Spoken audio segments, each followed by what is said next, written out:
Hello student, आज हम लोग पास्ट परफेक्ट कंटीन्यूअस टेंस का अध्ययन करेंगे। देखिए, पास्ट परफेक्ट कंटीन्यूअस टेंस का अर्थ होता है बीता हुआ पूर्ण जारी काल। पहचान: जिस हिंदी वाक्य के अंत में रहा था, रही थी, रहे थे आता है तथा समय भी दिया रहता है उसे पास्ट परफेक्ट कंटीन्यूअस टेंस कहा जाता है। तो पहचान आपको पता चल गया। जैसे आप एग्जाम्पल में देखिए कि सीता सुबह से अपनी गुड़िया के साथ खेल रही थी। देखिए, इसमें खेल रही थी भी आ गया और सुबह से समय भी दिया है।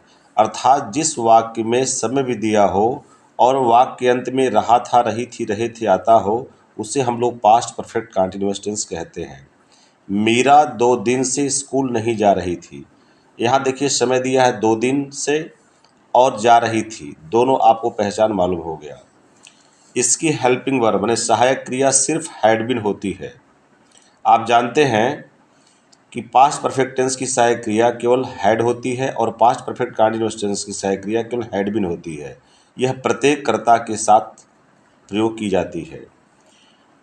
नोट में निश्चित समय के लिए सिंस का प्रयोग किया जाता है तथा अनिश्चित समय के लिए फार का प्रयोग किया जाता है। आप लोगों को मैं पिछले वीडियो में प्रेजेंट परफेक्ट कंटीन्यूअस टेंस में सिंस फार का प्रयोग कहाँ होता है मैं उसमें दे दिया हूँ, उसको देख लीजिएगा आप लोग। अब रूल में देखिए कि पहले आपको सब्जेक्ट लिखना है, फिर हैड बीन, वर्ब के फर्स्ट फॉर्म में ING plus object plus since for plus time. यानी आप ये सिंपल का नियम है।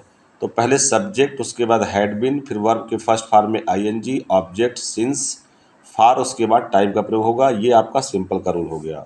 दूसरा है subject plus had not been plus verb के फर्स्ट फॉर्म में आईएनजी, फिर ऑब्जेक्ट प्लस सिंस फार में से कोई एक प्रयोग करेंगे, उसके बाद टाइम लिखेंगे, फिर फुल स्टॉप लगाएंगे।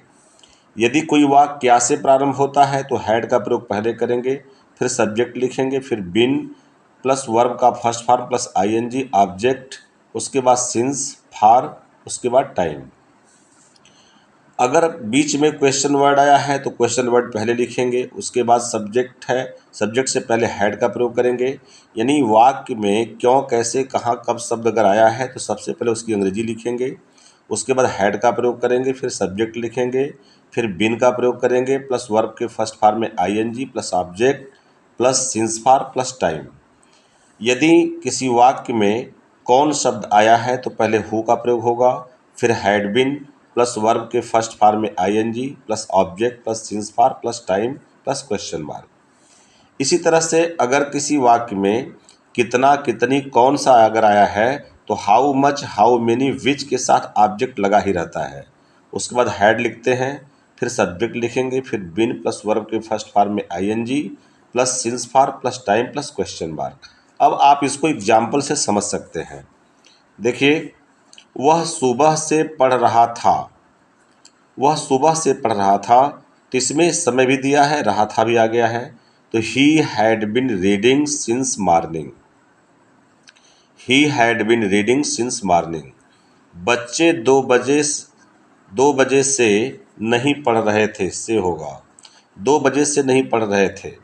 The children had not been reading since 2 o'clock।